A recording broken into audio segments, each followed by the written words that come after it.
Zara the rope bites my wrists so hard my fingers go numb.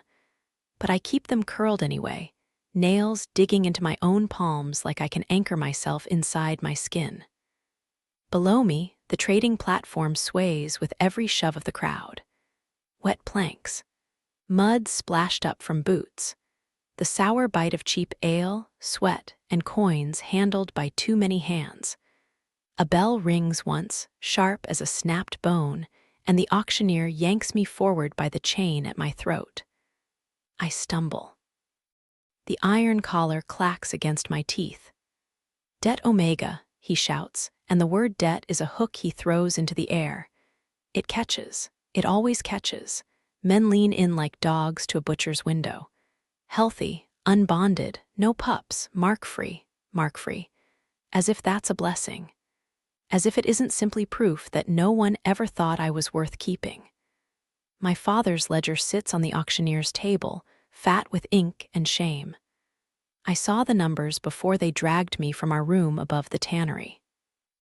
I saw my name written like an item, like a tool, like meat. A laugh rolls from the crowd when the first bid comes low, casual, like it's nothing to own a person for the price of a horse. The chain tugs.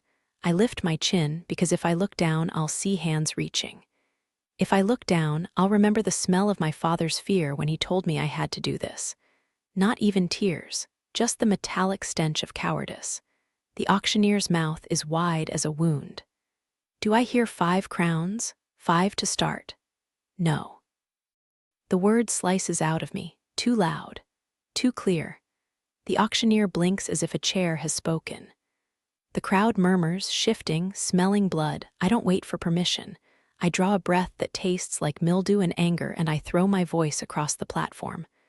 "I'll name my own price," I say, and my throat shakes but my spine doesn't. Right now, freedom. Contract dissolved, collar off, chain cut, debt erased. The auctioneer's eyes narrow. He tries to laugh it away. "You don't. 30,000 crowns." Silence hits first, like a slap. Then the whole square erupts. They howl. They choke on their own laughter. Someone yells that I'm mad. Another shouts that I should be grateful for 3. A woman spits into the mud and calls me ungrateful, as if gratitude is what you owe the knife that's about to open you. I smile anyway, because if I'm going to drown, I'm going to make a wave first. 30,000, I repeat, softer now, and my voice turns into a dare. Pay it, and I walk off this platform with my own name. The auctioneer leans close enough that his breath warms my cheek. "You'll be lucky to fetch 10, he hisses. "Pretty, yes, stubborn, yes, but you're only an omega." Only. My gift stirs in my chest like an animal waking. It always does when people lie. The air changes, a thin pressure behind my eyes. The taste of words becomes textured. Truth is clean. Lies are greasy, like touching old candle wax. His lie slides over my tongue. He thinks he can break me by nightfall. I let my smile sharpen. "Then sell me for 10 and keep the change," I say, loud enough to make him flinch. "But don't pretend it's mercy." A boot scuffs behind me. The guards tighten the rope at my wrists. The crowd surges closer, hungry again. And then, through all that noise, one voice drops like a coin into a still well. Accepted. Not shouted. Not performed. Just spoken, low and certain, from somewhere near the back where the shadows gather under the eaves. Laughter dies as if someone's thumb pressed into its throat. My skin prickles. The scent hits me next, cold winter air, steel, and something darker, like smoke trapped under ice. Alpha, a hooded figure, steps forward. Cloak drawn tight, gloves, no visible crest. But the way people instinctively shift aside tells me more than any badge could. Power moves without asking. The auctioneer licks his lips. 30,000 crowns, he repeats, suddenly hoarse, and I can hear the greed fight with fear inside his ribs. Name and seal. The hood tilts, a hand lifts. A ring catches daylight, black metal with a cut of red stone like a wound. The crowd sees it and forgets how to breathe. The auctioneer swallows. "Lord R, I am buying her," the stranger says, and the words leave no space for argument. "Cut the chain." My heart kicks. My gift flares, desperate, probing. Why? He's not lying. That's the worst part. Ryan, they put her on the platform like a mistake that can be corrected with money. I arrive before the bell because I heard whispers, an Omega with a cursed nose, an Omega who can taste deceit like salt. I dismissed it as tavern rot until the wind carried her scent down the street and straight through my skull. Not heat sweetness, not cloying submission. Lightning. The kind of sharp, clean wrongness that makes every predator in a mile look up from whatever they're eating. I stand under the eaves, hood low, and watch as they laugh at her. She is bound, collar bright in the sun, wrists raw. The crowd expects a trembling thing, a pleading thing. Instead, she says a number meant to humiliate them. 30,000 crowns. Absurd enough to be a joke, brave enough to be a weapon. And when they laugh, she smiles like she's the one holding the knife. I have met kings who never managed that. The 7 of us built the council to stop wars before they begin. 7 alpha rulers, each with a realm, each with a signature on a set of protocols thicker than scripture. We call ourselves the Quiet Hand, and someone inside that hand is curling into a fist. A traitor has been feeding our enemies, shifting votes, poisoning treaties. We have lost 3 emissaries and a convoy of grain because of miscommunication. We have nearly bled into open war twice, and each time the same pattern emerges. The lie slips past us because it is spoken by a mouth we trust. I need a blade that cuts lies. I need her. So when she names her impossible price, I pay it.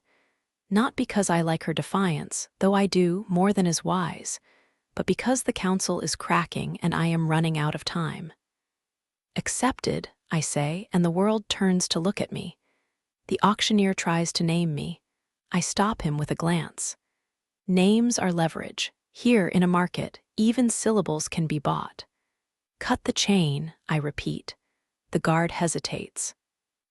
I let a thread of command slide into my voice, the alpha edge that makes weaker wills bend. He flinches as if struck and brings the bolt cutters up.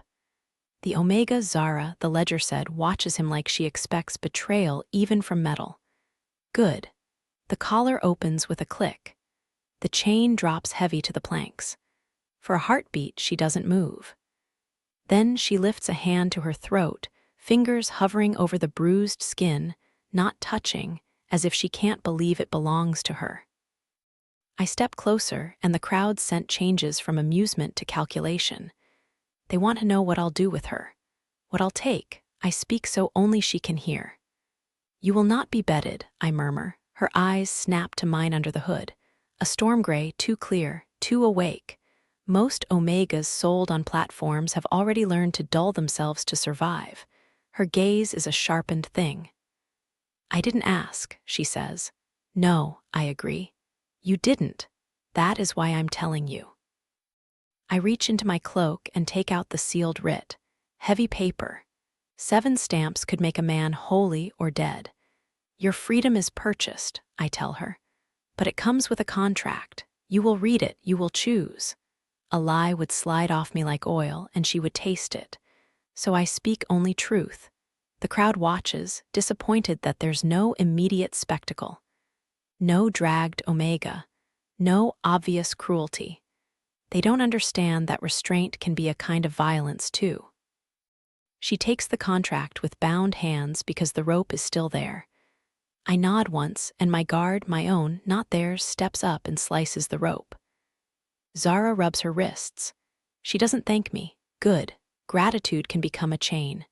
"What do you want?" she asks. The air around us is thick with noses and opinions. I turn slightly, putting my body between her and the closest bidder with wandering hands.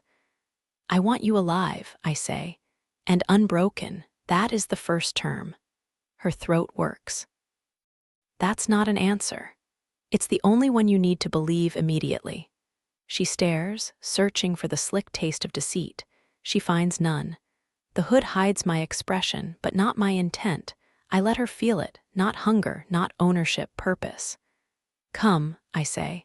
We're leaving before someone decides they can steal you for free. She hesitates just long enough to tell me she understands what walking with me means. Then she walks, and the crowd parts like water. Zara, the street outside the market, is narrower than the platform, but somehow it feels wider because no one is touching me. No hands on my arms. No rope tugging my wrists. No chain singing at my throat. Just the hooded alpha beside me, moving like he's already decided the world will make way. People flat against walls when we pass.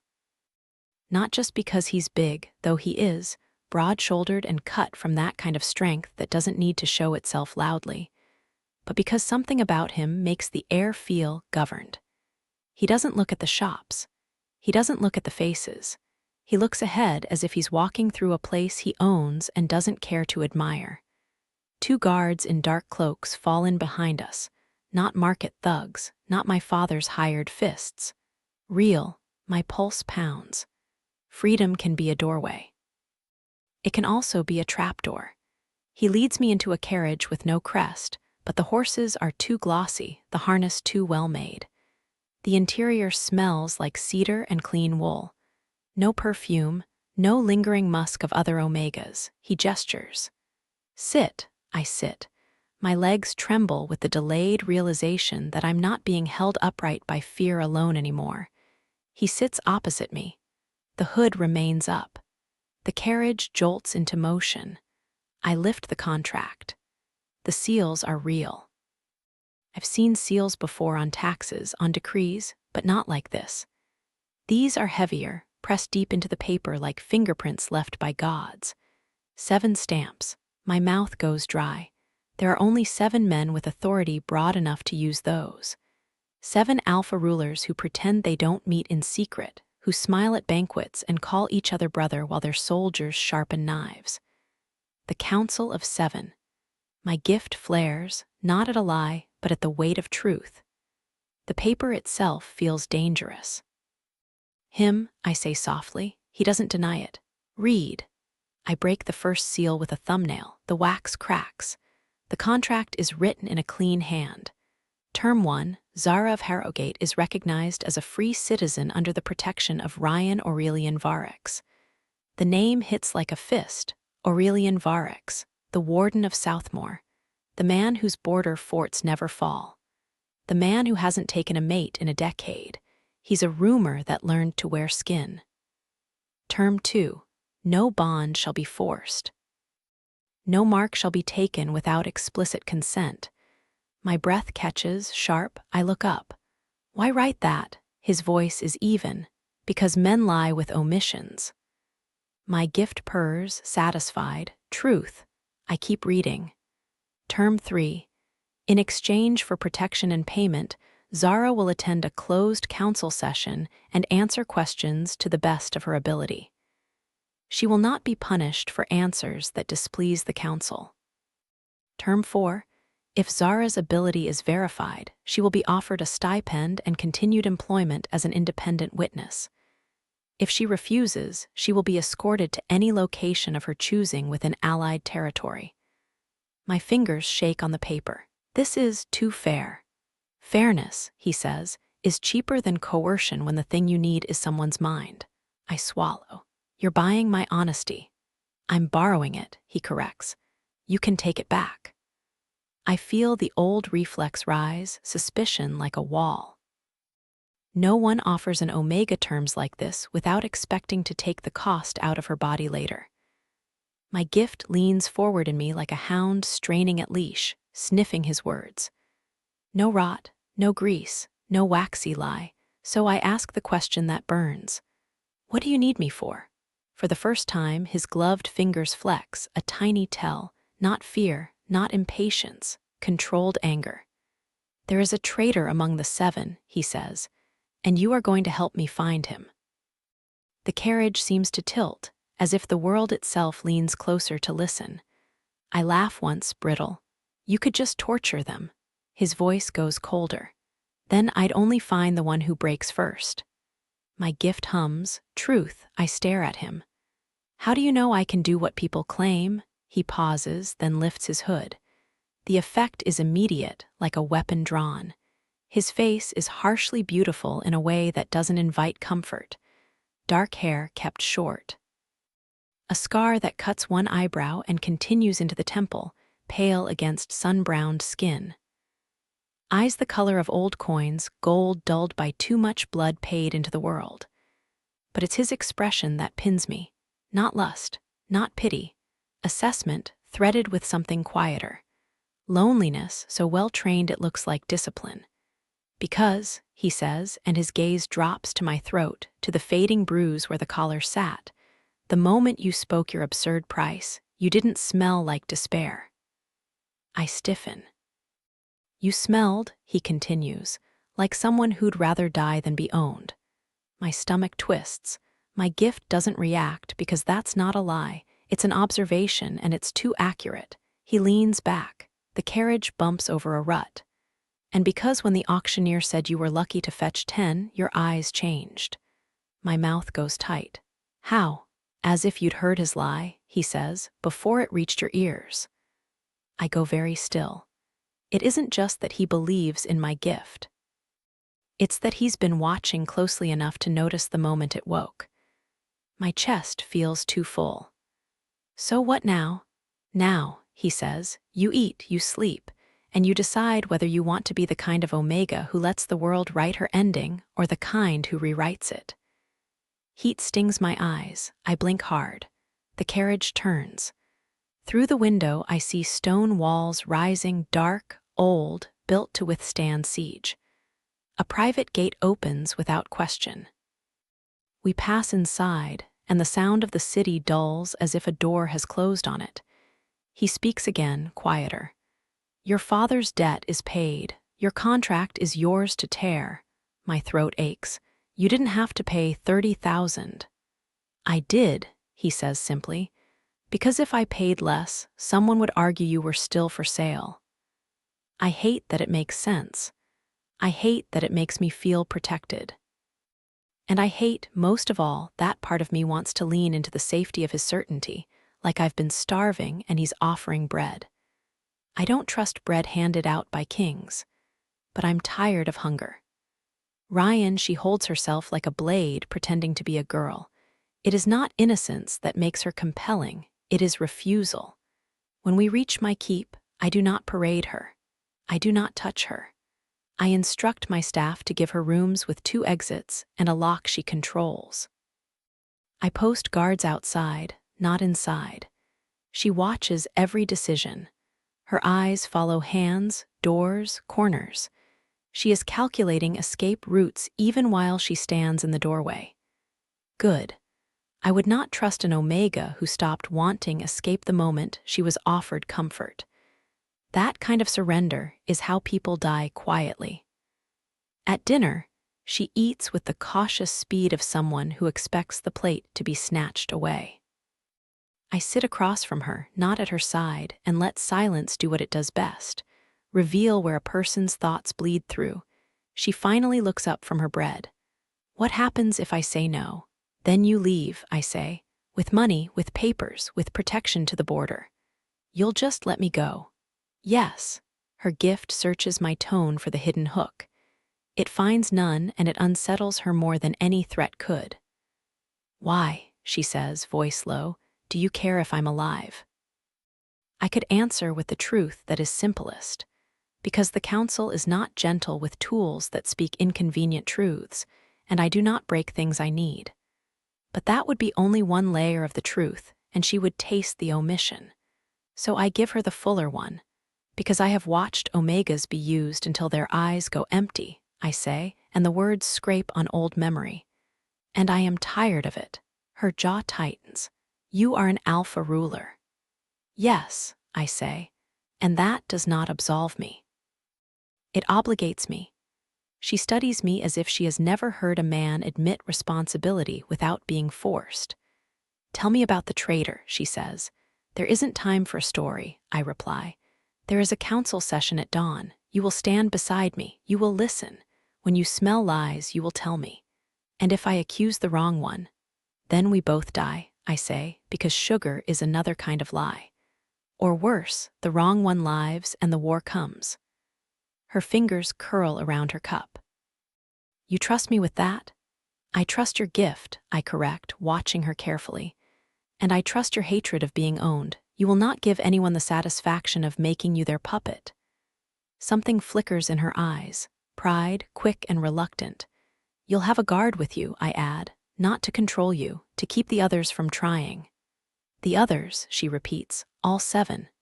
Yes, she swallows. She is brave, but bravery does not erase fear, it only walks beside it. I lean forward slightly. One more truth, I say, and my voice drops, not intimate, but precise. If any of them try to touch you without consent, you will say my name once. Her brows knit. That's it, I say, and I will make it stop. Her gift drinks that promise like water. She looks away quickly, as if the weight of being protected is heavier than the weight of being threatened. Many people can endure harm. Fewer can endure kindness, because kindness demands you admit you deserved it all along. When she leaves the dining hall, she pauses in the doorway. I don't want to be your weapon, she says, without turning. I don't want you to be, I answer. I want you to be my witness.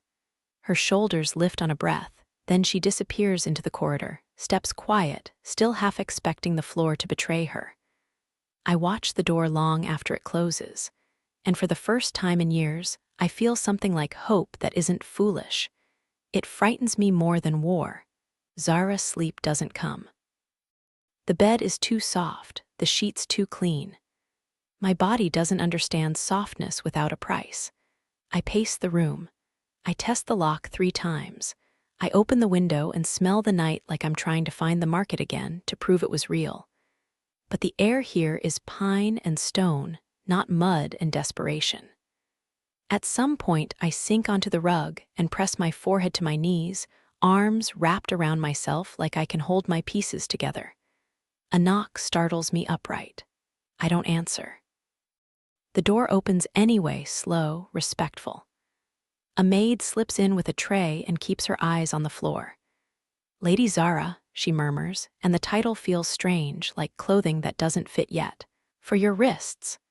She sets down a jar of salve and strips of linen, then retreats without looking at me again. No lecture, no pity, no whispered omega insults, just help placed within reach. I wait until I'm sure she's gone. Then I smear the salve over the rope burns. The sting is sharp, clean. The pain anchors me. Dawn will bring the council. 7 alphas, 7 rulers, 7 men who decide whether villages starve or eat, and me, an omega from a tannery, standing among them because I can smell lies. I almost laugh. My father used to tell me my nose was too sensitive, that I'd never survive in a world that stank the way the world does. He was wrong. I survived. Now my survival is going to walk into a room of predators and tell them which one is secretly biting from the inside. I bandage my wrists and stand. I whisper my own name once, like a spell. Zara, no surname worth anything, no crest, no army, just a girl with a gift and a price she dared them to pay. And a man with scarred eyebrows and careful hands who did. I don't know which frightens me more, the council or the possibility that Ryan Aurelian Varix might be the first person to ever choose me without taking something in return. Ryan, the council chamber is beneath the keep, sealed behind 2 iron doors and a vow. 7 chairs around a table carved from a single blackwood trunk. The protocols are etched into the surface in thin, silver inlay. Touching them feels like touching a blade. When I enter, they are already there, most of them. Lord Severian Kine of the Salt March, all sharp smile and polished boots, lounging like he owns even my stone. Archduke Balthazar Drieg, massive and quiet, hands folded as if he's praying.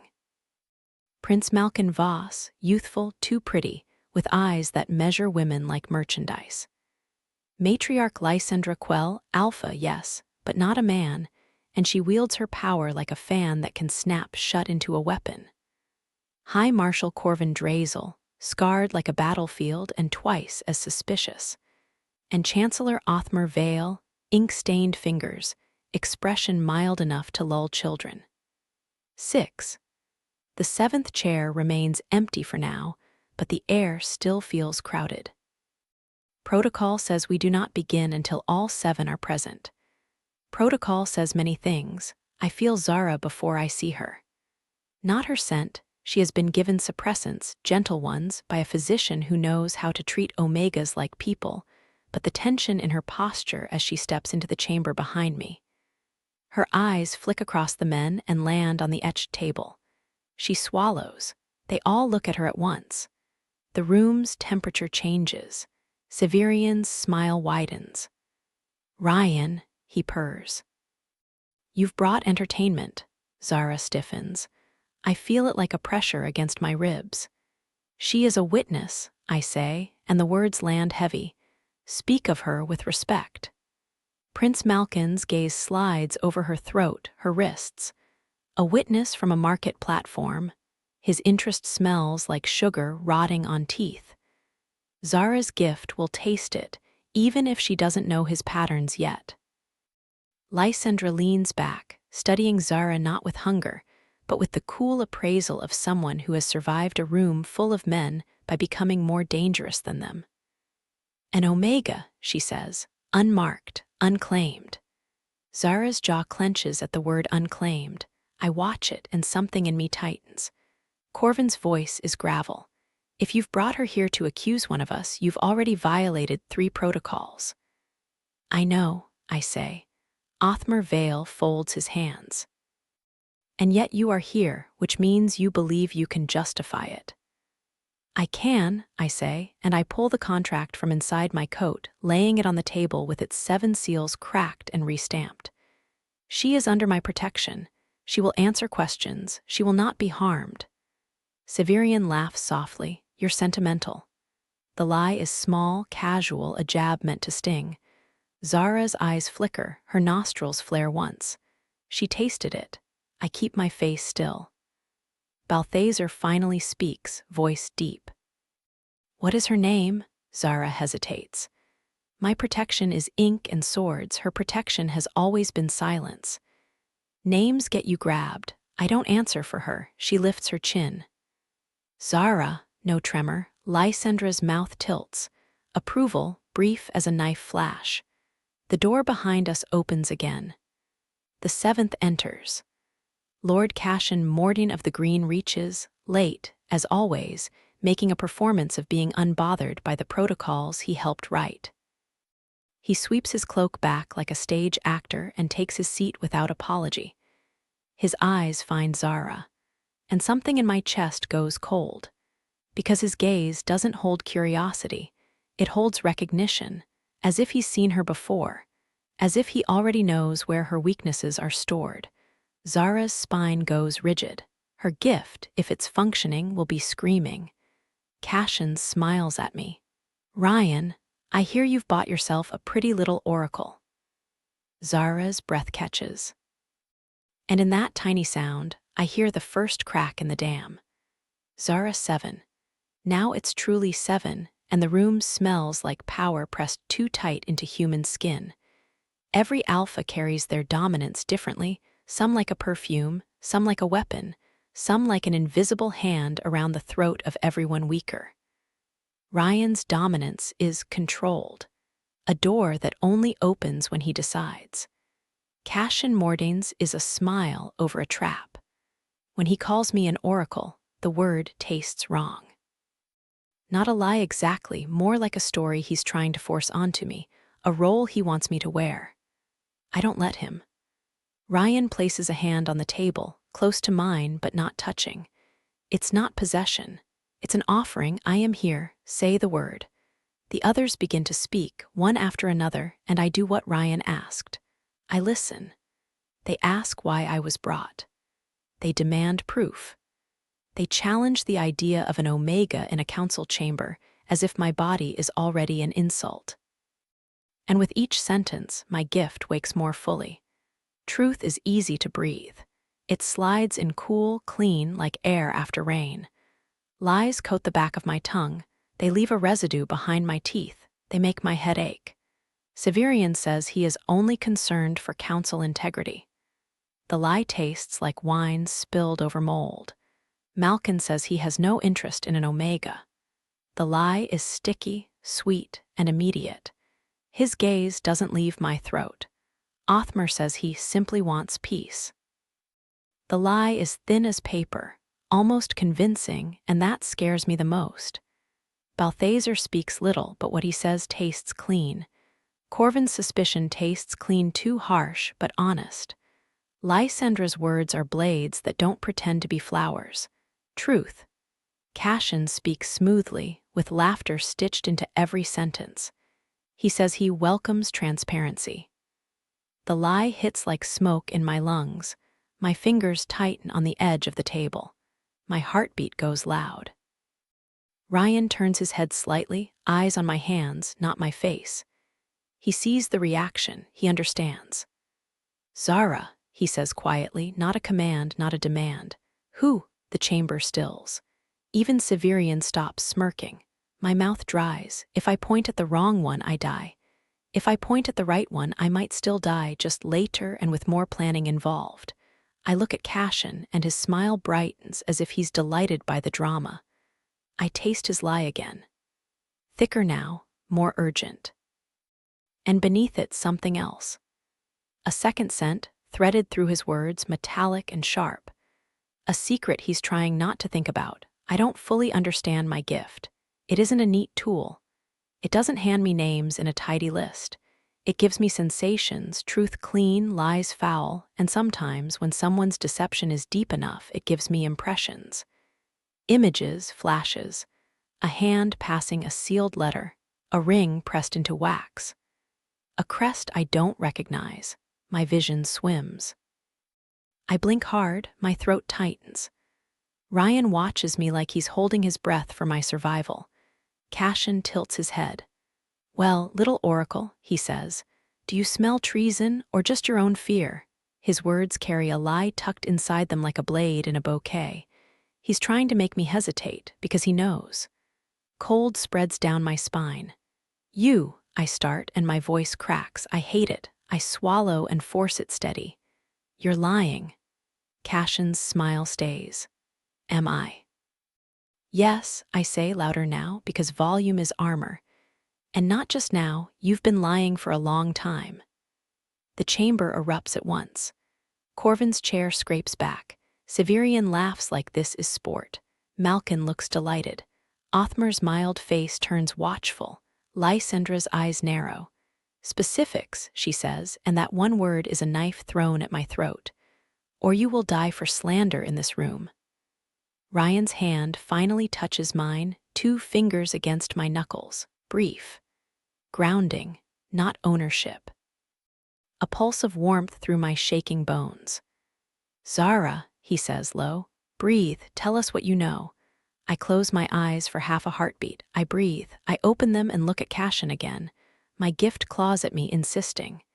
He says he wants transparency, I say, and my voice steadies with each truth.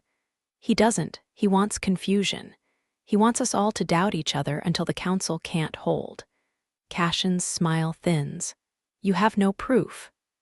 The lie in that is a scream. I smell your fear, I tell him, and my words make several of them go still. Omegas aren't supposed to say that to alphas. Omegas aren't supposed to name what they sense. Not fear of being accused, fear of being found out. Severian whistles softly. Bold. Balthazar's eyes are heavy. Ryan, if she's wrong, I know, Ryan says. His voice is iron. Cashin leans back, all ease. This is a farce, he says. You've brought in a market omega too, the lie is oily. He's stalling. He's buying time. My stomach knots. He has already prepared for this, I blurt, and the words come before I can polish them. He has someone outside this room, someone waiting. The table goes still as death. Corvin's head snaps toward the door. Othmar's fingers twitch toward his ink-stained cuff where a blade could hide. Ryan's eyes sharpen. "How do you know?" he asks me, quiet. "Because I can smell the lie he's trying not to speak. Because it tastes like a plan. Because the chamber door booms once from the other side as if struck. A second impact follows, louder. The iron hinges groan. Cashin's smile returns, small and satisfied. "You should have let me finish," he murmurs. And in that instant, I understand the true stake. It was never just the council's power. It was my body again. Because if the door falls and Cashin's men flood in, I will be the easiest thing to grab, the easiest leverage to drag Ryan to his knees. The iron door splinters, and Cashin stands. Ryan Cashin moves first, too fast for a man pretending innocence. His hand dives inside his cloak, and I don't wait to see whether it's a blade or a signal.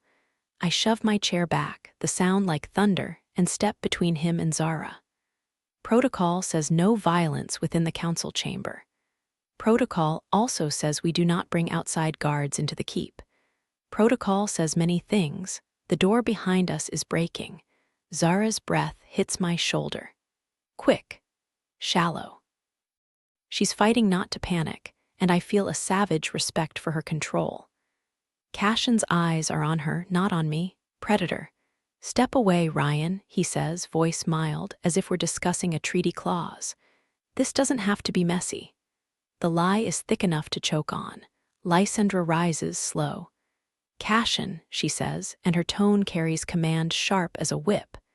"Sit down." He does. Corvin draws steel. Balthazar's hand goes to the heavy ring on his finger, the one rumored to carry poison. Malkin watches like it's theater. Severian's smile is gone now, replaced with hungry interest. Othmar doesn't move at all, but his eyes sharpen, counting exits, counting loyalties. The door finally gives, iron screams, wood snaps, boots pound in the corridor beyond. Cashin's gaze flicks toward the opening confirmation, not surprise. "Gentlemen," Cashin says, and the word tastes like mockery, "and lady, let's make a new council." He reaches for Zara. I move without thought. I catch his wrist midair and crush down, not breaking, not yet, but enough to make bones protest. The chamber explodes into motion. And somewhere behind me, Zara whispers, barely audible, like a prayer she didn't know she believed in. "Ryan." I feel that single word land inside my chest like a vow. I tighten my grip. If I have to break every protocol etched into this table to keep her from being used again, I will. And I will not regret it. Zara Ryan's hand is iron around Cashin's wrist. The moment is a knife's edge, council law, civil war, my life hanging from the thin thread of whether the men in this room choose rules or blood. The boots outside get closer. Cashin's men are coming. And I realize, with a clarity that makes me dizzy, that if I walk away after this, if I take my freedom and disappear into some quiet town, part of me will always remain here, in this chamber, at this second, where someone finally stood between me and the hand reaching to claim me. I don't want to be a memory. I don't want to be a debt paid and forgotten. I want, the thought shocks me. It's too tender, too dangerous. I don't have time to examine it. The chamber door is half open now, splintered, and shadowed figures crowd the gap.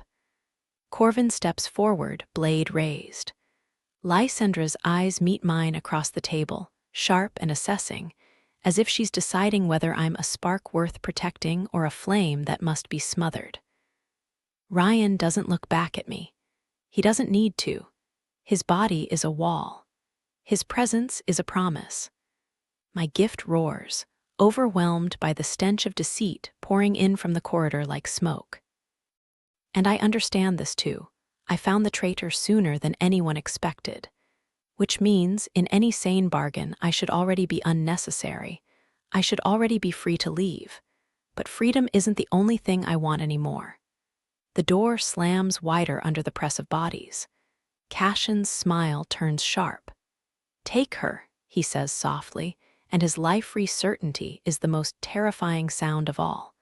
Because this time, it isn't the market. This time, it's the beginning of a war. And I'm standing in the middle of it, with my name on someone's teeth. Zara Cashin's men pour through the ruined doorway in a wedge of shadow and steel. They move like they've practiced the room, like they've counted the steps between table and chair, like they know exactly where an omega would stand when panic makes her shrink. I don't shrink. My breath is a thin blade in my chest. I keep it steady anyway, because fear is scent, and scent is invitation.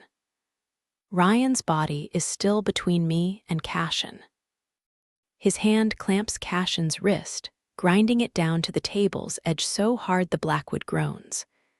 Cashin's smile doesn't crack, but his eyes sharpen into something animal. "Careful," Cashin murmurs, almost fond. "You'll violate protocol." Ryan's voice is low enough to vibrate through my bones. I'm already past careful. Corvin raises his sword.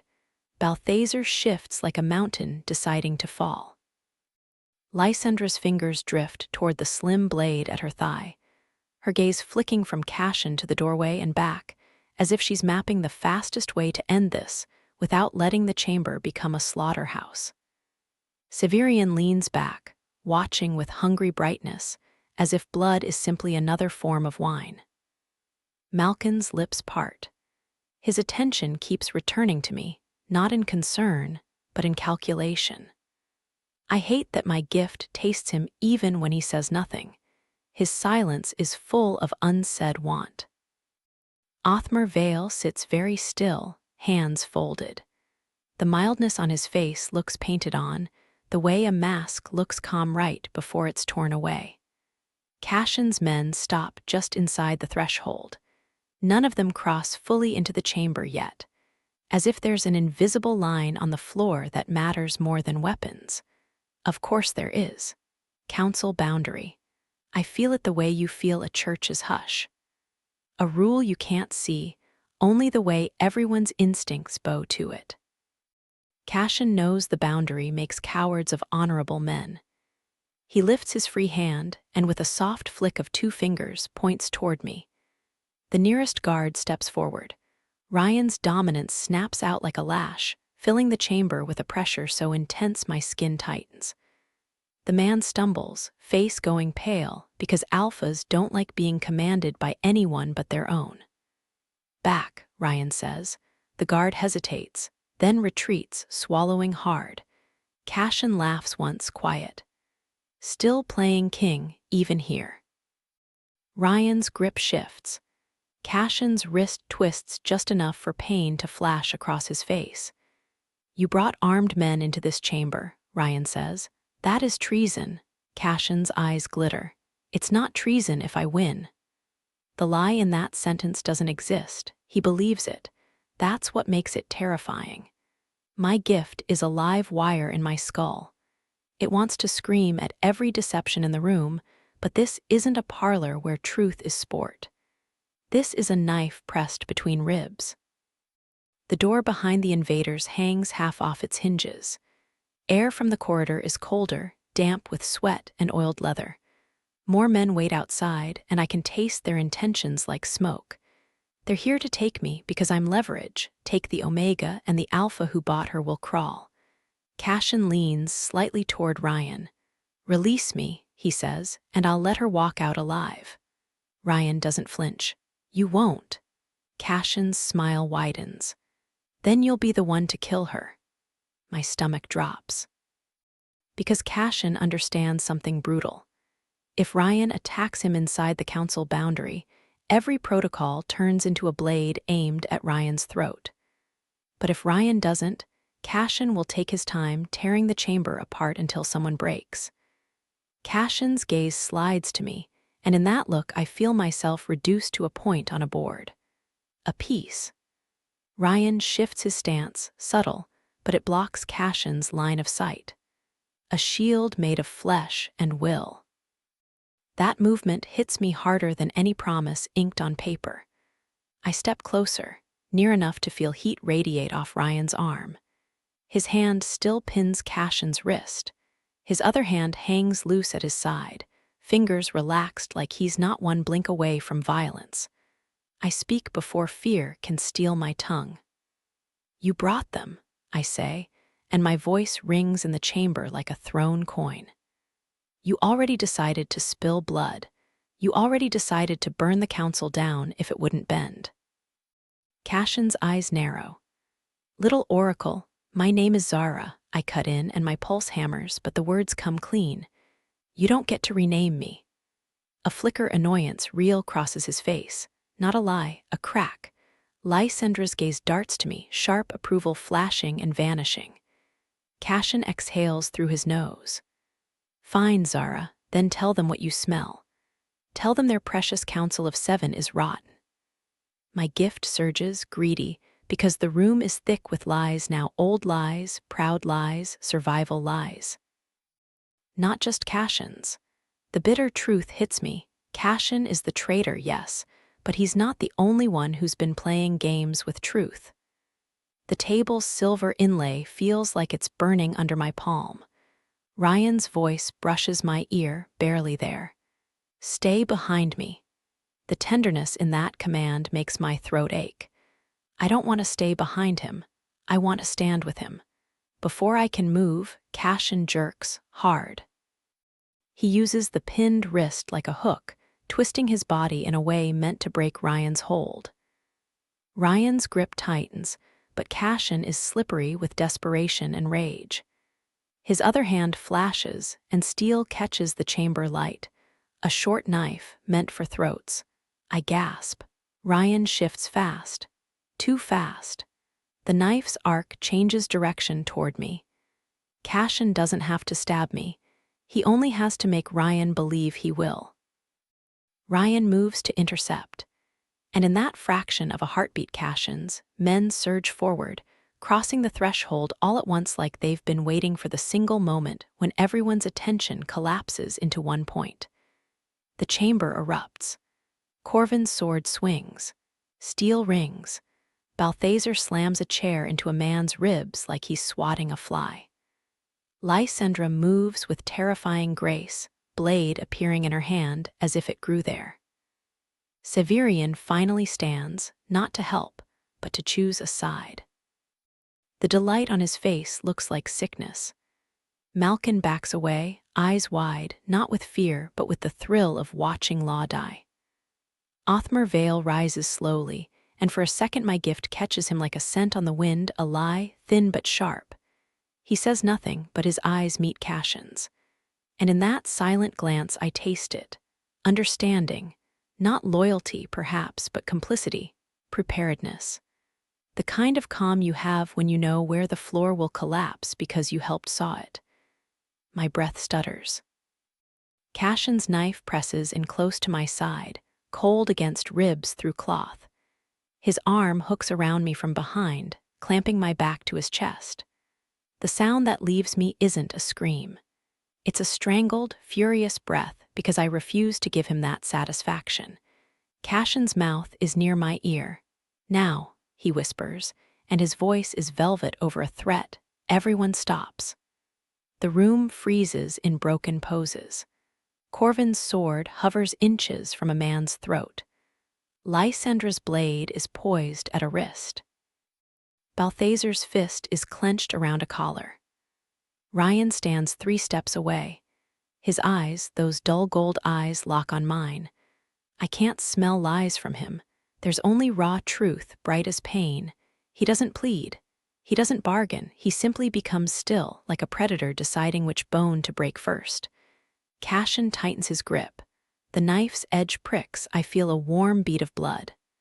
"Protocol," Cashin says loudly. "No violence within council boundary. You break it, you lose your title. You lose your armies. You lose everything you are, and then you'll still watch her die." My gift flares at the lie threaded into his certainty. He believes protocol will protect him. He believes it will chain Ryan. He hasn't understood Ryan at all. Ryan's voice is soft, and it terrifies the room more than shouting. "You have her." Cashin smiles. "I do." Ryan tilts his head just slightly. "And you think that means you win?" Cashin's knife presses harder. "Take one step, Warden, and I open her." I swallow against panic. My body wants to shake. I force it still. I won't be easy. I won't be a trembling thing that makes it simple to cut. Ryan's gaze flickers to the blood at my side. Something in his face changes, so small most men wouldn't notice. But I do. It's not rage, it's decision. He inhales once. The air itself seems to tighten around him. "Zara," he says, and my name in his mouth feels like a hand around my heart, steadying it. "Do you trust me?" The question is a blade. Trust is more dangerous than fear. My gift tastes his words and finds no hook, no manipulation. Just the naked truth of a man asking permission to gamble everything. I force my voice out. "Yes," Cashin laughs. "How romantic." Ryan takes a step forward anyway. The chamber gasps as one. Cashin jerks the knife, and Ryan moves. He crosses the boundary lines that aren't drawn on the floor but live in everyone's understanding, and he does it like he's stepping through smoke. His hand flashes up, grabbing Cashin's knife wrist with brutal precision. Cashin snarls and pulls me tighter. My breath punches out. Ryan's other hand slams into Cashin's throat, not to crush, but to disrupt, the strike of someone trained to end fights before they become wars. Cashin's grip loosens. I twist, elbowing backward with every ounce of fury I've ever swallowed, and for one sweet second I'm not an omega on a platform or a hostage in a council chamber. I'm a girl with teeth. Cashin stumbles and Ryan yanks me free, hauling me behind his body in one motion. His arm wraps around my shoulders, not possessive, just protective, a shield that says you are not going back into anyone's hands. Corvin's sword lowers, stunned. Lysandra's eyes widen, then harden. Cashin coughs, choking, then straightens with hate burning through his features. "You did it," he rasps. "You broke protocol." Ryan doesn't deny it. He doesn't even look at the table now. He looks at me. "You're safe," he asks. The simplicity of the question breaks something in me. My throat tightens. I nod once, furious tears stinging. "Good," he says. Then he turns back to Cashin with the calm of a storm that's already chosen where to strike. Ryan, the moment I stepped forward, I felt the council's invisible chains snap around my ankles.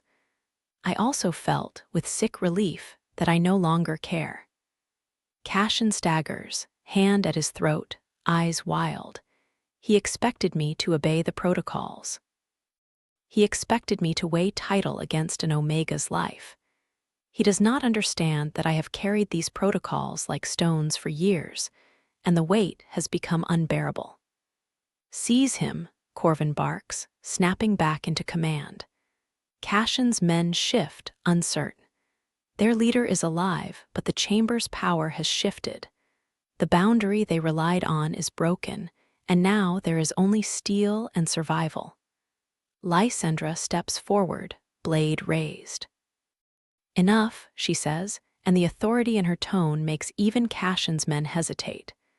"Drop your weapons." Severian laughs softly. "Oh, this is glorious." Balthazar moves to block the doorway with his bulk, turning his body into a living wall. He doesn't look at me, he looks at Zara, and for the first time his heavy face shows something like grim respect. Malkin slips toward the far side of the table, seeking safety, seeking advantage, seeking the best angle from which to remain untouched. Othmar Vale watches all of it, expression still mild, and I feel a sudden urge to drag him into the light and force him to speak. Cashin wipes blood from his lip with the back of his hand. "You can't kill me here," he says, voice hoarse. "If you do, you'll prove I was right. The council is just tyranny with better manners." "I don't need to kill you," I say, and my voice surprises me with its steadiness. "I need you to stop." Cashin's laugh is a short bark. "Stop." After years of your quiet hand squeezing the world.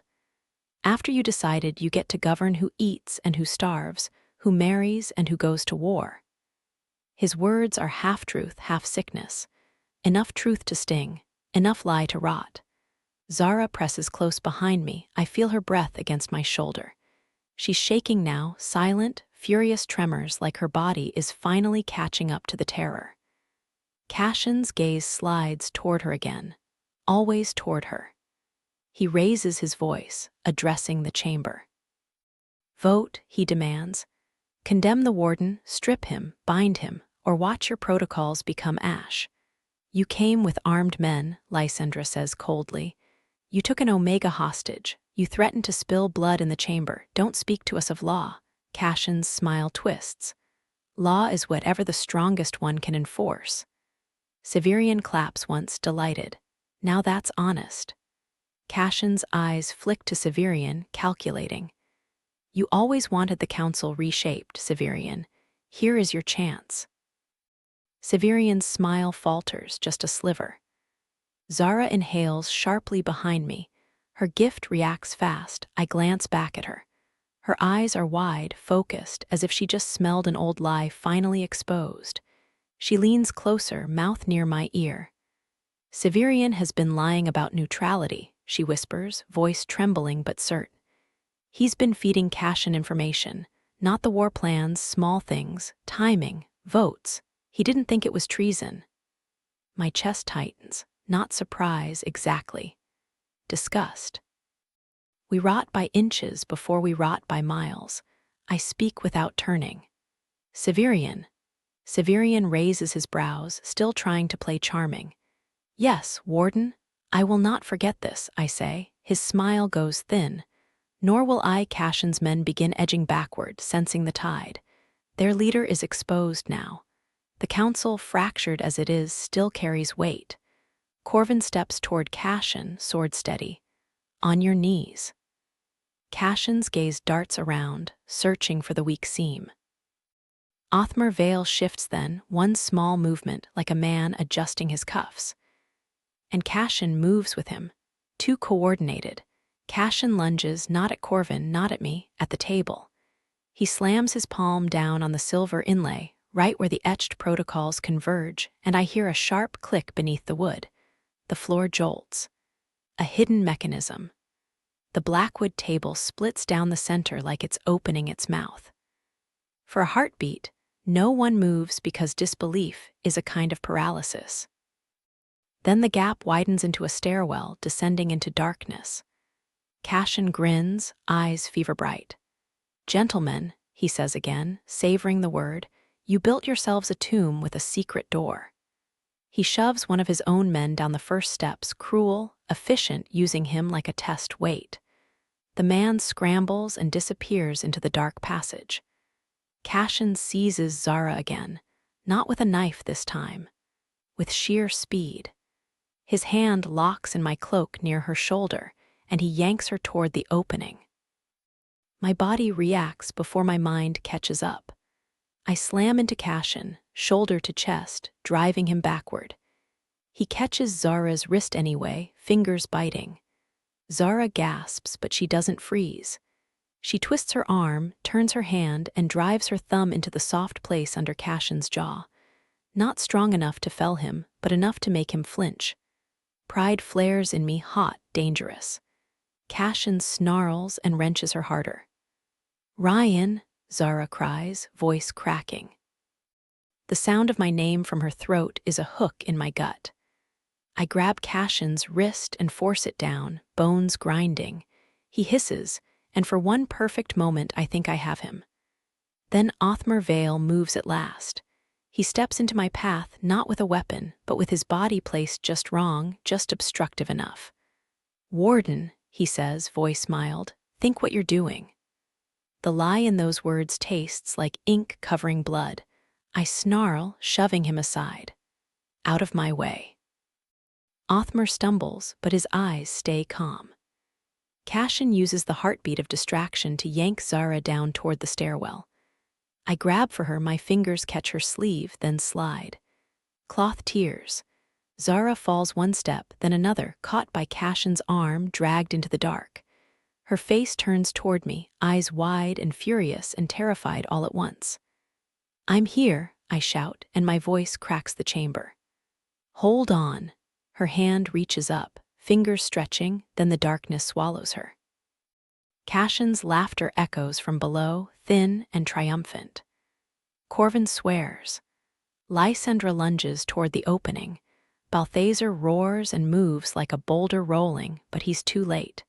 The stairwell gapes, and I stand at its edge with the sick certainty that Cashin planned this from the beginning, not just treason, but escape, using the chamber's own secrets.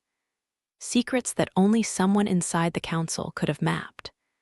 My gaze snaps to Othmar Vale. He straightens, smoothing his cuffs, face still mild. The lie radiating off him is no longer thin, it's a flood. Zara, the steps are slick with damp. The air down here tastes like old stone, mold, and secrets kept too long. Cashin's hand clamps my wrist hard enough to numb it, and he yanks me forward as if I weigh nothing. I catch myself on the wall, scraping my palm raw, and force my feet to keep moving. If I trip, he'll drag me. If he drags me, I'll lose the little dignity I can still wield as a weapon. "You're fast," Cashin says, almost amused, "for a Market Omega." I don't answer, I save my breath. The passage opens into a corridor lit by lanterns already burning, already prepared. My stomach twists at the planning of it. "How long?" I manage. "How long have you been doing this?" Cashin's laugh is warm and wrong. "Long enough to learn that alphas love rules because it makes them feel civilized." He glances at me. "You, though, you're different." My gift catches the way his tone shifts, and I taste the truth under it. He's fascinated. He wants to own the thing that threatened him. "Don't," I say. "Don't what?" His grip tightens. "Don't admire you, don't want you, that's adorable." We move through the corridor and up a narrow set of stairs that opens into a storage room, barrels, old crates, dust. The lantern light is dim. Outside, I hear distant shouts. Cashin bars the door behind us. He presses me back against the stacked crates, close enough that I smell him clearly. Expensive oils trying and failing to mask the sharp scent of deception that clings to him like sweat. "You should have kept quiet," he murmurs. My heart hammers. "You would have killed me anyway." He smiles, and the truth in it chills me. Not immediately. My skin crawls. I turn my head, refusing to give him my face. "Ryan will find you." Cashin's fingers slide up my wrist, possessive. "He will try." My gift flares at the lie tucked in that. Cashin believes he can delay Ryan, maybe stop him. "How?" I whisper before I can stop myself. Cashin leans close, mouth near my ear again, enjoying the intimacy of threat. "Because I know exactly what hurts him. Titles, reputation, protocols, the sanctimonious need to be the better man." His hand presses against the side of my throat, not choking, just reminding me how easily he could. "And because," he adds, voice softening, "he has you now. He'll make stupid choices." The word stupid tastes like a lie shaped to soothe his own fear. Cashin knows Ryan isn't stupid. He knows Ryan is dangerous. That's why he's smiling so hard. "You used Othmar," I say. "It isn't a question." Cashin's eyes gleam. "Used? No. Othmar has been waiting years for the council to fall. He likes to pretend ink is harmless. But ink can sign armies into motion." My stomach twists. Othmar's mildness had felt like paper. Now I understand paper cuts. "And Severian?" I ask. Cashin chuckles. "Severian wanted influence. He didn't realize influence is just a leash you hold until someone yanks it around your throat." A door slams somewhere nearby. Voices in the distance. Cashin's gaze snaps toward the sound, then back to me. "We're leaving." He yanks me away from the crates and pushes me toward another door, this one leading into a narrow alley behind the keep's outer wall, hidden by stacked firewood and overgrown ivy. The night air hits my face like a slap. Moonlight, cold, freedom-shaped but poisoned. Cashin pulls me close, an arm around my shoulders like we're lovers, like I'm not a hostage. He presses something hard into my side, another blade, hidden. "If you scream," he whispers, "I'll cut deep enough that you die slowly. And he'll hear you dying." My throat tightens.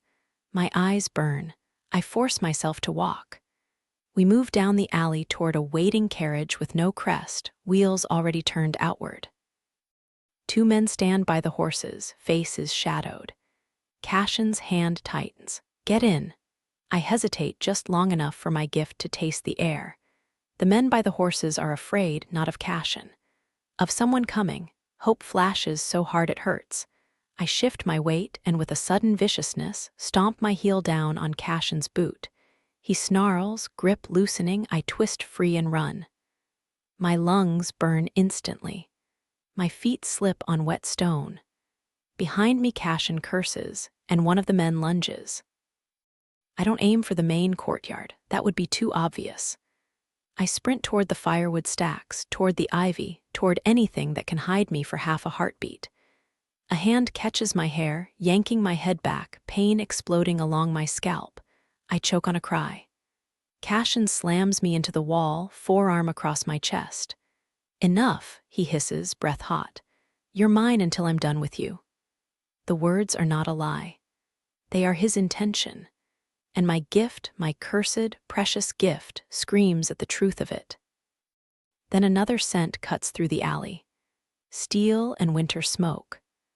Ryan. Cashin freezes, eyes widening a fraction. I turn my head, and there he is at the mouth of the alley, cloak thrown back, sword in hand, not a council ruler, a predator. His eyes land on me first, always on me first. Relief hits his face like sunlight through storm clouds, so fast it almost breaks him. Then his gaze shifts to Cashin. Everything in him goes cold. Ryan, I track them by sound at first, shouts, running boots, then by instinct, then by the thin smear of Zara's blood on the torn cloth I'd ripped from Cashin's hand. I don't pray.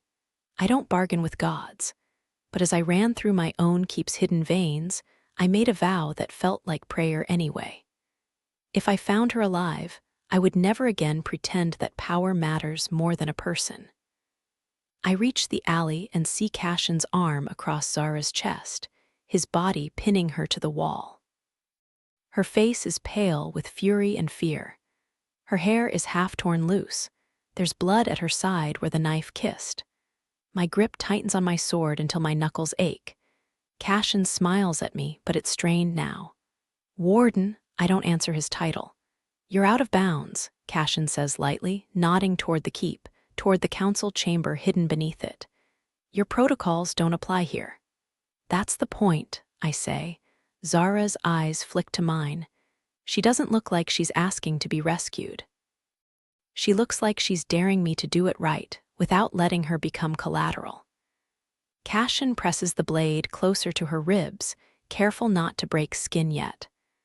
"Come any closer," he murmurs, and she bleeds.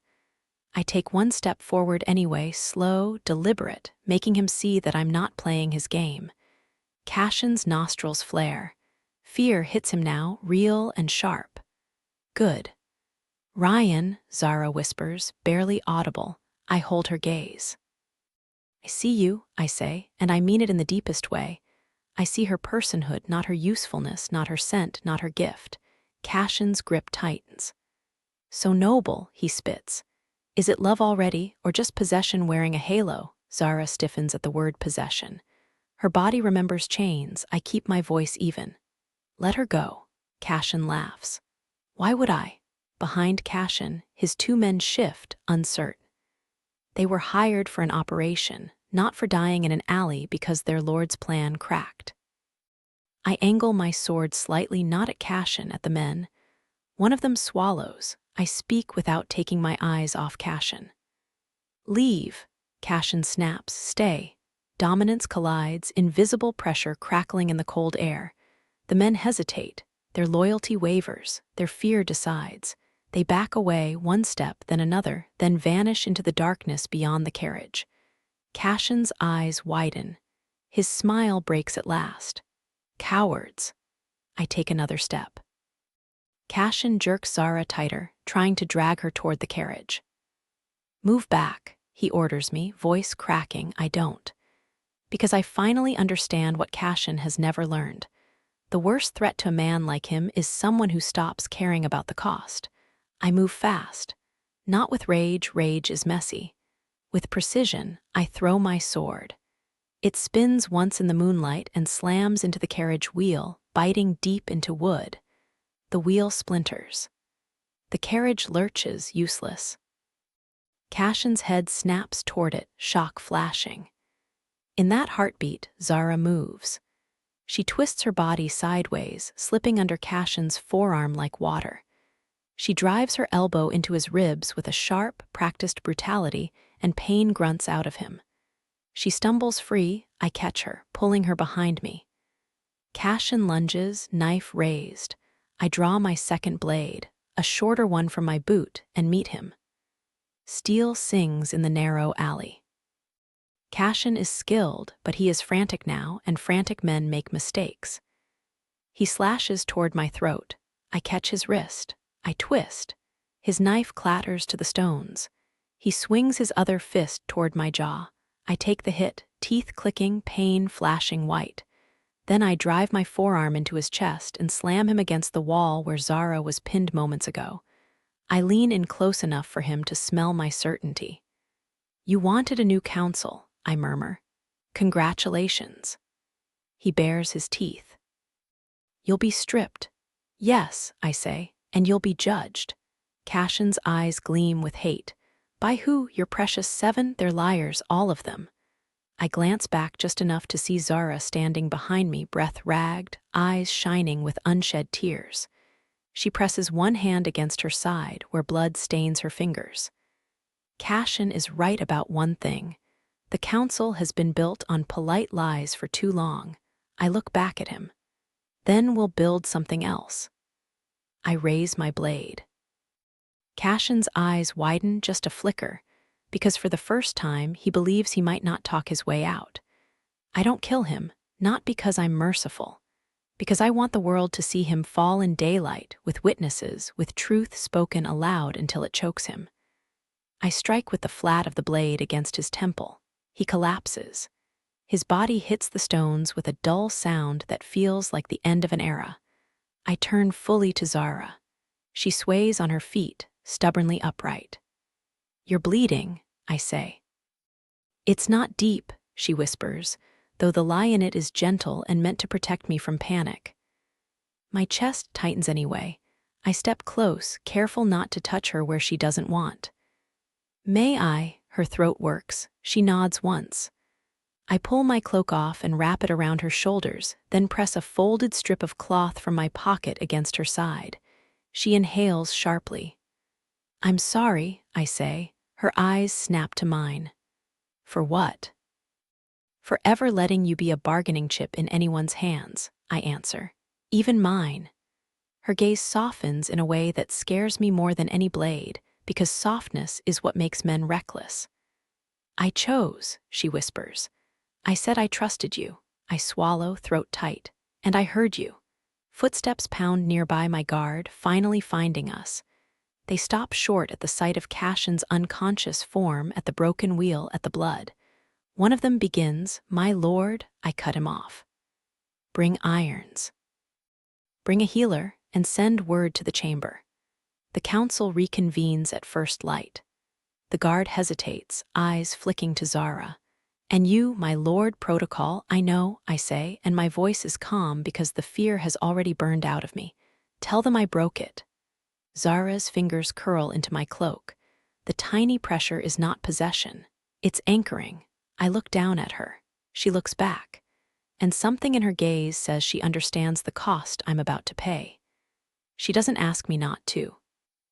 That is love, I think, in its earliest and most dangerous form. Not a plea to stay safe, but an acceptance of who someone truly is. Zara the healer's hands are brisk, competent, not cruel. The The cut along my ribs is shallow, but it aches like a bruise that touches every memory Cashin dragged back to the surface. I sit in a chair in a private antechamber, wrapped in Ryan's cloak. It smells like him, steel, winter smoke, and something steady beneath it that I've never had before: reliability. Ryan paces. He tries not to. He tries to be composed like a ruler, like a man made of stone. But every time his gaze flicks to the bandage at my side, his control frays at the edges. I should be afraid of that intensity. Instead, it warms me like a fire I'm allowed to stand near. A messenger arrives and bows, voice tight. The council demands your presence at once. They say the chamber is defiled. Ryan stops pacing. For a moment, the room is silent, except for my own breathing. Then Ryan nods once, as if accepting an execution date. Good, they can demand, I can refuse. The messenger blinks, startled. Ryan's eyes meet mine. Will you come? My gift stirs at the question. He isn't ordering me. He isn't assuming, he's asking. The sheer respect in that, after a lifetime of being dragged, makes tears sting my eyes again. I nod. Yes. The word tastes clean. Ryan steps closer, careful. If you speak today, he says softly, they will try to use your words as weapons. I know, I whisper, but I'm tired of being used without speaking. He exhales, a sound like surrender. We walk together through corridors that feel different now. Not because the stone changed, but because I did. Every servant we pass looks at me with a new wariness, not contempt. Word spreads fast. The Omega ran, the Omega fought, the Omega was worth a ruler-breaking law. The council chamber door has been repaired enough to close, though the wood is scarred. Inside, the 7 seats are occupied except Cashin's. His chair sits empty like a missing tooth. Cashin himself is bound against the wall, wrists in iron, head lolling slightly from the blow Ryan gave him. His eyes are open now, but unfocused, the hatred inside them still alive. All the others are present. Severian sits too straight, his charm dimmed. Malkin's face is pale with excitement and fear. Balthazar is grim, heavy. Lysandra's gaze is sharp as ever. Corvin's hand rests on his sword hilt as if it's part of his body. Othmar Vale sits with his mild face and ink-stained fingers, but the air around him feels wrong. My gift tastes him like spoiled water. Ryan walks to his seat. He doesn't sit. He turns to the chamber. I violated protocol, he says, voice even. I drew steel within boundary. I used force. I pursued beyond chamber. I incapacitated a council member.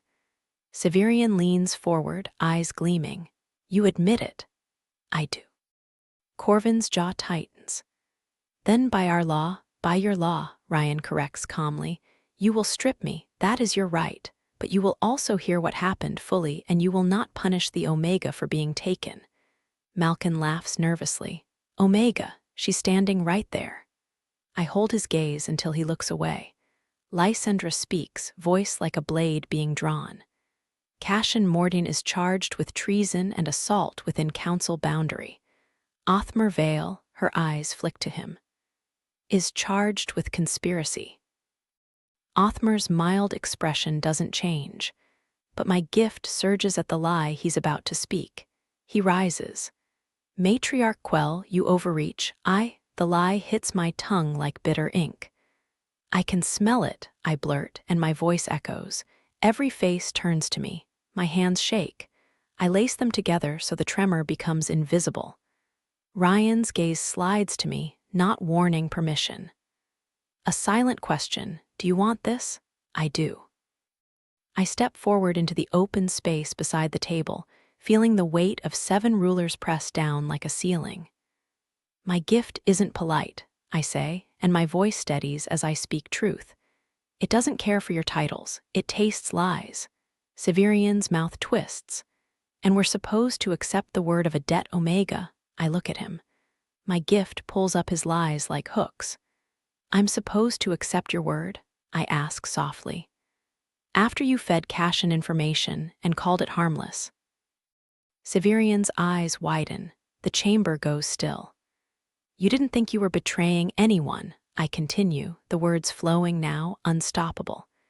You told yourself it was influence, a game, a way to tilt votes your direction. You lied to yourself first. Severian's face flushes red. That's the lie, in his denial tastes like cheap wine again, but now it's sourer because he's cornered. Corvin growls, enough, we need evidence. I turn to him. Your suspicion is honest, I say, and it's the cleanest thing I've tasted all night. You suspected Cashin, but you feared being wrong more than you feared being late. Corvin's eyes narrow, but he doesn't deny it because he can't. The truth sits on him like armor. Balthazar's heavy gaze fixes on me. I flinch instinctively, then stop. You, I tell him, voice quieter, pretend you don't understand politics so no one blames you for what you allow. You let others starve because you don't want blood on your hands, but the blood still reaches you. Balthazar's mouth tightens. His eyes shine briefly, not with anger, shame. Malkin shifts in his chair, restless. I turn to him, and the stench of his lies makes my stomach twist. You say you have no interest in omegas, I tell him, and my voice goes cold. You lied. You like things you can buy and break. You call it desire so you don't have to call it cruelty. Malkin jerks to his feet, face contorting. You insolent, Ryan's voice cuts through, low and lethal. Sit. Malkin sits, trembling with rage. Lysandra watches me, expression unreadable. I turn to her. My gift tastes her truths and lies both, because even honest people lie, and that realization hits me like grief. You call yourself the only one with clean hands, I say softly. But you've threatened betas with famine to keep their votes. You told yourself it was for stability. Lysandra's eyes narrow. Stability keeps children alive. That's true, I admit, and the admission steadies the room. But the lie is that you had no other choice. Lysandra's jaw clenches. Then she inclines her head once, an acknowledgement, not surrender. Corvin's eyes are hard. And what about me? I meet his gaze. You've killed men without trial, I say, and the words hurt to speak because the truth hurts. Not because you enjoy it, because you think you must be the blade in the dark. You've lied to yourself that your guilt is payment enough. Corvin's throat works. He looks away. Silence spreads like spilled ink. Then Othmar Vale laughs, soft, incredulous. You're tearing us apart with feelings, he says, and the lie in his voice tastes like paper soaked in poison. This is governance, not confession. I point at him, hand shaking. You knew Cashin would open the table, I say. You helped him build the mechanism. You promised him the council's treasury codes. Othmar's mild face finally cracks. And why not? He snaps, voice rising. You think these brutes deserve to rule? At least Cashin understands that power is taken. The chamber erupts, Corvin shouting, Balthazar rising, Severian swearing. Ryan doesn't move, he watches me. And in his gaze I see it. He knew this moment could come, this moment when truth burns through structure and leaves nothing standing. He still brought me anyway, because he wanted something better, even if it cost him everything. My gift surges again, dizzying. There are too many lies, too many years. Too many words layered over words until the air is thick with rot. My vision swims. I grip the edge of the table to keep from falling. Ryan steps closer, but he doesn't touch me. He waits, letting me choose. I swallow hard. I can do one more thing, I whisper, and the words taste like a door closing. But it will cost me. Lysandra's eyes sharpen. What cost? I look at Ryan. He knows. Somehow he knows. His face tightens with a quiet horror, and I understand he has already guessed what my gift is doing to me, burning itself out with every lie it devours. I can name every lie spoken by each of you in this chamber, I say, voice shaking, and I can do it in front of witnesses beyond these walls. So you can't stitch yourselves back together with pretty words. Severian's face goes pale. You can't. I can, I say, and my gift flares so bright pain stabs behind my eyes. But after that, I think I won't smell lies anymore. Ryan's breath catches. The room goes utterly still. Lysandra leans forward, voice low. Why would you do that? Because I'm tired. Because I want a world where omegas aren't sold to pay debts. Because I want to stop being useful and start being free. Because I want to be loved for existing, not for what my gift can extract from someone else. I don't say all of it aloud. I only say the simplest truth. Because I don't want this council to own me, I whisper. Not even as a witness. Ryan steps beside me then, finally close enough that his shoulder brushes mine, barely, like a question. I lean into the touch. Yes, I say, louder now, and the pain becomes a roar in my skull. I will do it. Ryan, they call it collapse when a structure falls. But what I see is something closer to birth. Blood, screaming, terror, and then a first breath that changes the world. Zara stands in the center of 7 rulers and speaks truth like it is fire. We open the chamber doors. We bring in witnesses, guards, scribes, servants, emissaries who happened to be in the keep when the night turned into history. Corvin protests. Severian panics. Othmar rages. I let them. Because I understand now, secrecy is the council's true poison, not one traitor. The secrecy itself. Zara begins with Cashin. She names his lies, treaties undermined, letters forged, emissaries bribed, grain convoys redirected. Each lie she speaks lands like a stone dropped into a quiet pond, rippling outward into gasps and curses and hands over mouths. Cashin spits at her feet. Which? Zara doesn't flinch. You called me Oracle, she says quietly. Now you'll endure it. She turns to Othmar Vale next. She names the hidden treasury codes, the back-channel payments, the ink that signed men into motion. The promises Othmar made to Cashin while keeping his mild face for the table. Othmar's mouth opens and closes like a fish on land. When he tries to deny it, Zara's gaze cuts him open. Stop, she says, and the room obeys because truth has become dominance here. Then she turns to Severian, to Malkin, to Balthazar, to Corvin, to Lysandra. Not all of their lies are treason. Some are cowardice. Some are pride. Some are compromises made so often they started calling themselves necessity. Zara names them anyway. The scribes' hands cramp with writing. Servants cry silently. Guards stare as if the world's foundation has shifted and they can't find level ground. And through it all, I watch Zara. Her face grows paler with every truth. Sweat beads at her temples. Her eyes shine too brightly, unfocused at the edges. Her gift is burning her alive. I step forward once, unable to bear it, and she lifts one hand, small, shaking, without looking at me, a silent command. Let me finish. So I do. When she finally stops, the chamber is silent in a way I have never heard from a room full of rulers. No one knows what to say because there are no lies left to hide behind. Zara sways. I catch her. This time I don't ask. I wrap an arm around her shoulders and pull her against me, supporting her weight. She leans into me like her body has been waiting for permission to stop fighting.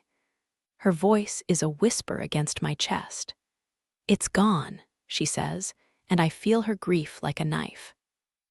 I can't smell them anymore. I close my eyes. Relief and sorrow crash together.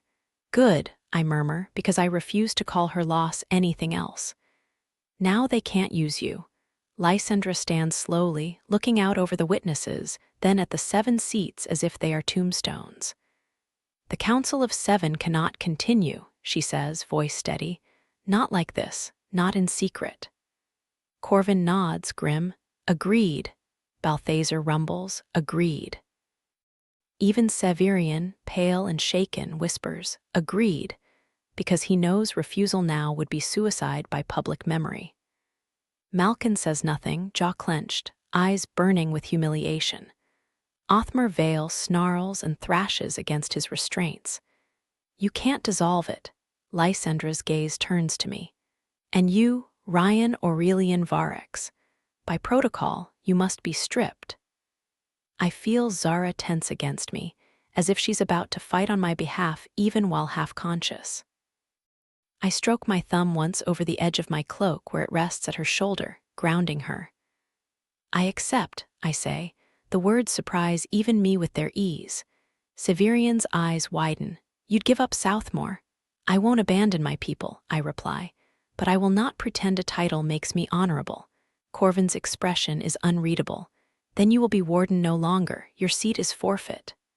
A murmur sweeps through the witnesses. Zara lifts her head, eyes glassy. Don't, she whispers, voice cracked. I tilt my head down until my forehead brushes her hair. I already did, I murmur. I chose. Lysandra's voice cuts through, formal. Then it is done. Ryan is stripped of council authority. Cashin and Othmar will be held for public trial under joint oversight. The protocols are suspended. The words feel like a guillotine falling. And yet, in the hollow after them, something inside me loosens for the first time in years. I look down at Zara. Her lips part slightly, breath shallow. Her eyes search mine, and what I see there makes my chest ache. Fear that she ruined my life, and a fierce, quiet devotion that she would ruin it again if it saved someone. I smile. It's small and unfamiliar, like a muscle I haven't used. Zara stares, stunned, as if she's seeing a crack in armor and realizing there's a man underneath. What are you doing? She whispers. Being free, I say. Zara, they move us to a quieter room after, the kind meant for dignitaries, with thick rugs and firelight and walls that hold secrets better than stone. I sit on the edge of a couch, wrapped in blankets now, my side bandaged, my wrist still bruised. The room is warm, but I can't stop shivering. My gift is silent in me, and that silence feels like grief and relief braided together. Ryan stands at the window, staring out as if he can see the future in the dark. No crest on his cloak anymore. No ring displayed. The air around him feels different, lighter, but also raw, like a man who has just cut off his own arm to stop the rot. He turns toward me. For a moment he just looks, and the look holds more tenderness than any word. I'm sorry, I whisper, because the apology crawls up my throat like a reflex. I didn't mean to. Don't, he interrupts softly. I flinch. He crosses the room slowly, careful as if I'm something skittish. Stops a step away and kneels, bringing his gaze level with mine.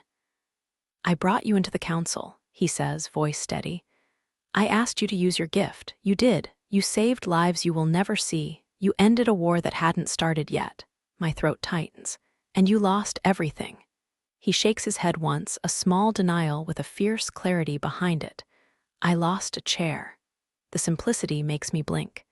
You think a chair is everything, he asks, almost gently.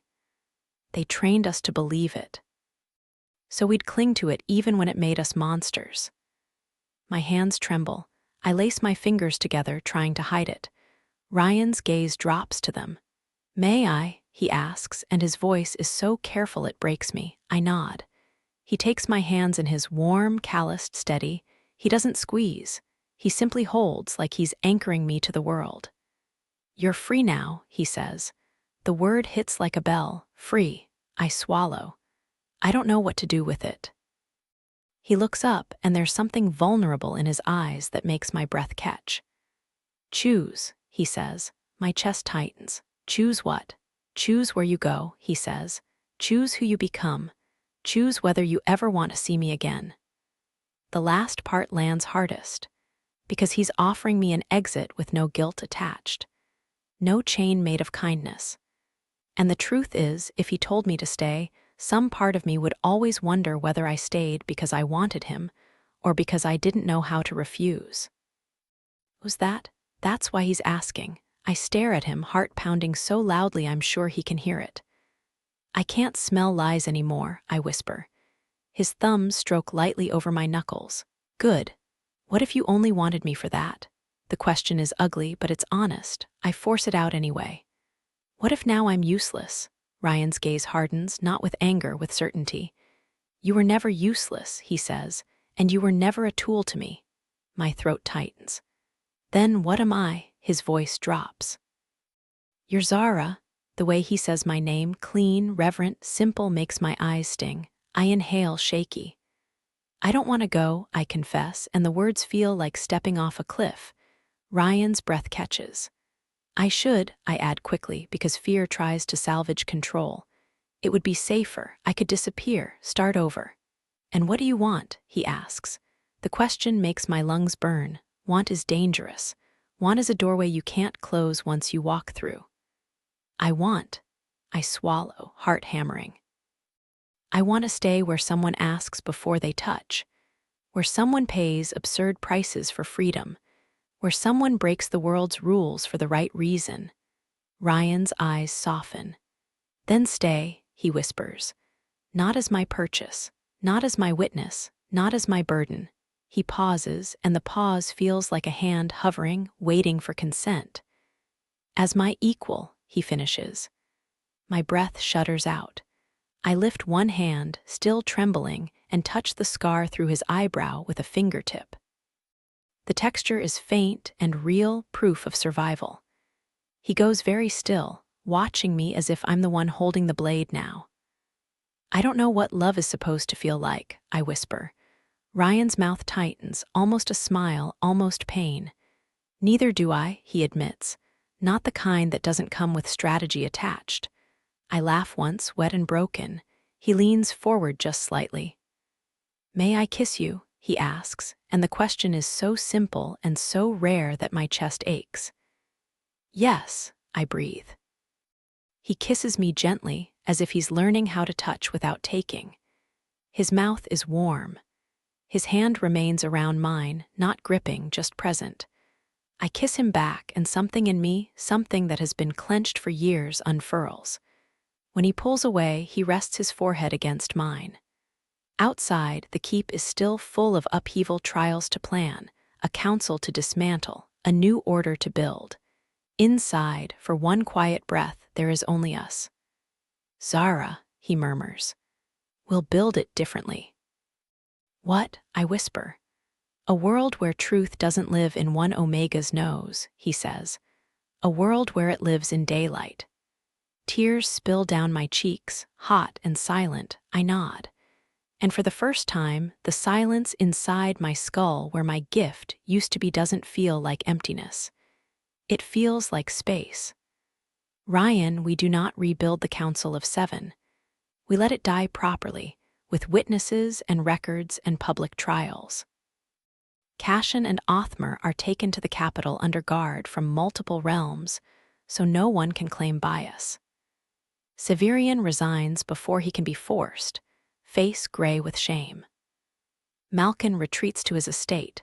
Surrounded by guards he suddenly fears. Balthazar returns to his marches and begins, quietly, to feed villages without demanding loyalty in exchange.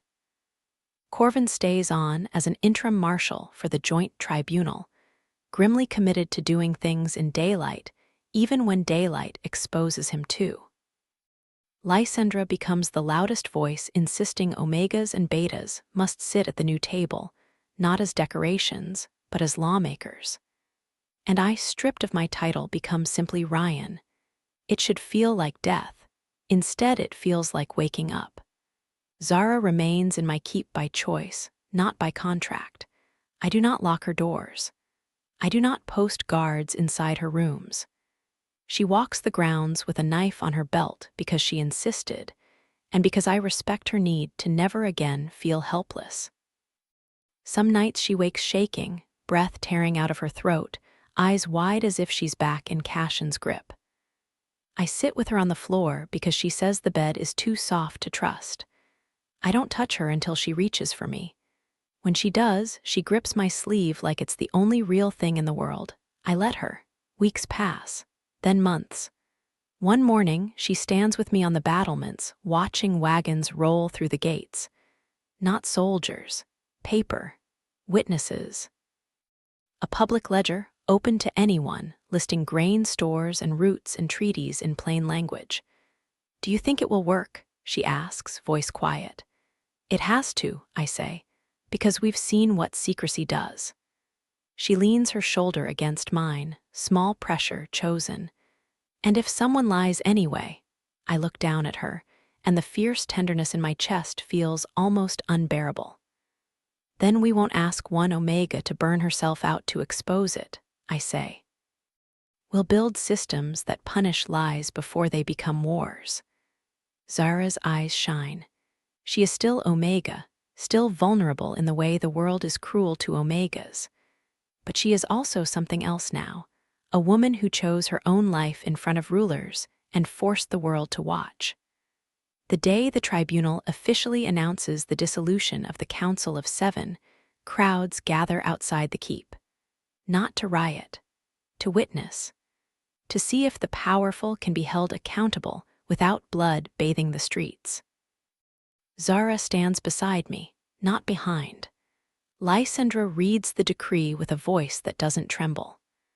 Corvin announces the new assembly, not 7 rulers in secret, but a rotating council of elected representatives, alphas, betas, omegas, bound by public record and open testimony. When the crowd murmurs, uncertain, Zara squeezes my hand. I squeeze back. Afterward, when the noise fades, Zara and I return to the quiet of the keep. She pauses in the corridor where, months ago, she walked like she expected the floor to betray her. Now she walks like she belongs. She looks up at me. "You smiled," she says, as if accusing me of something sweet. "I did," I admit. "Why?" she asks, eyes searching. "Because I watched a system that made monsters begin to die. Because I watched an Omega who was sold like meat become the woman who ended a council with her voice. Because she is here." "Because," I say, brushing my knuckles lightly along her cheek in a touch she has already granted me 100 times, "I didn't know happiness could be quiet." Her lips curve, small and real. "It can," she whispers. "We don't claim each other with bites or marks in the way old stories expect. We claim each other with questions asked and answered honestly. With doors left unlocked. With hands offered, not taken." One night, as we sit by the fire, Zara rests her head on my shoulder and murmurs, almost sleepy, "If you had to do it again, would you still break the protocols?" I kiss her hair. "Yes," I say, "every time." She exhales, a soft sound of relief so deep it feels like a lifetime ending. Outside, the world is still dangerous. But inside this room, inside this choice we keep making, again and again, it is safe. And it is ours.